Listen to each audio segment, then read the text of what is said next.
Bonjour les plumes et bienvenue dans cette nouvelle recommandation de lecture. Aujourd'hui, je vais vous présenter un livre que j'ai lu il y a quelques années, enfin que j'ai relu pour l'occasion, on va dire. C'est un livre qui est encore sorti d'une trilogie pour changer, enfin trilogie, plusieurs tomes en tout cas. Je ne sais plus exactement combien il y en a, c'est la difficulté de certains livres. C'est la série Femmes de l'autre monde de Kelly Armstrong et moi je vais vous présenter le premier livre qui s'appelle Morsure. Nous arrivons donc Femmes de l'autre monde, c'est forcément un beat-lit, nous sommes dans un univers fantastique où se passe l'histoire d'Elena. Alors Elena, c'est une jeune femme qui habite à Toronto et qui souhaite mener la vie parfaite. D'ailleurs, elle pense avoir la vie parfaite, elle a le mari parfait, le job parfait puisqu'elle est journaliste. En tout cas, ça répond à ses critères de formation et elle semble plutôt satisfaite de sa vie, sauf que elle cache un secret à cet homme qui pourrait devenir son futur mari, et ce secret forcément va la rattraper. Nous entrons donc dans un univers un petit peu fantastique. Il s'agit là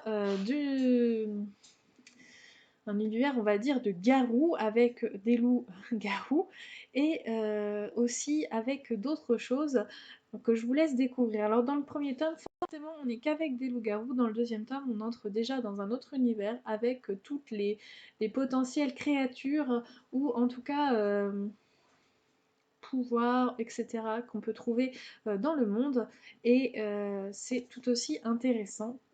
Donc ça s'appelle Femmes de l'autre monde parce que nous ne resterons pas dans la vie d'Elena puisque par la suite nous allons entrer dans la vie d'une autre personne et ainsi de suite.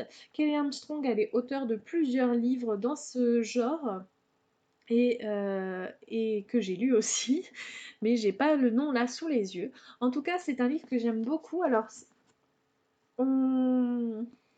l'auteur n'est pas avare, hein, on va dire, en écriture puisque ce livre fait 535 pages quand même, hein, je vous montre l'épaisseur du livre en question. 535 pages, mais on ne s'ennuie pas forcément. Alors peut-être qu'elle compte longueur à certains endroits où, à titre personnel, lorsque les descriptions sont un poil trop longues, je vais avoir tendance à lire en diagonale pour arriver directement à la suite de l'action. Mais pour autant, c'est bien ficelé. On se doute pas. Enfin, tout n'est pas forcément acquis dès le début. L'intrigue est bien ficelée à mon sens et j'ai beaucoup aimé. Alors, on va traiter de différents sujets.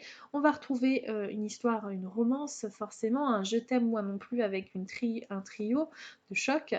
Et on va aussi retrouver le contexte du monde fantastique avec le loup et avec une intrigue un petit peu policière, en tout cas une intrigue où on va retrouver du suspense et c'est assez intéressant et c'est aussi moi ce qui me fait lire, c'est le côté suspense, le côté un petit peu policier sans être vraiment policier parce que comme on est dans l'autre monde, eh bien la police n'existe pas en tout cas dans ce cadre-là et la romance forcément moi en tant que fille un peu fleur bleue c'est ce que je vais retrouver nécessairement.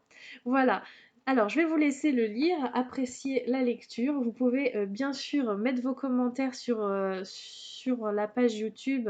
N'hésitez pas sur votre retour, ce que vous en avez pensé, si vous l'avez déjà lu, et lorsque vous l'aurez lu, ce que vous en avez pensé aussi, ça m'intéresse. Savoir où vous en êtes, comment vous vous trouvez tout ça, et comment vous vous situez par rapport à ce genre de livre. Voilà, je pense vous avoir tout dit. Je vous souhaite en attendant une très belle semaine et je vous dis à tout bientôt.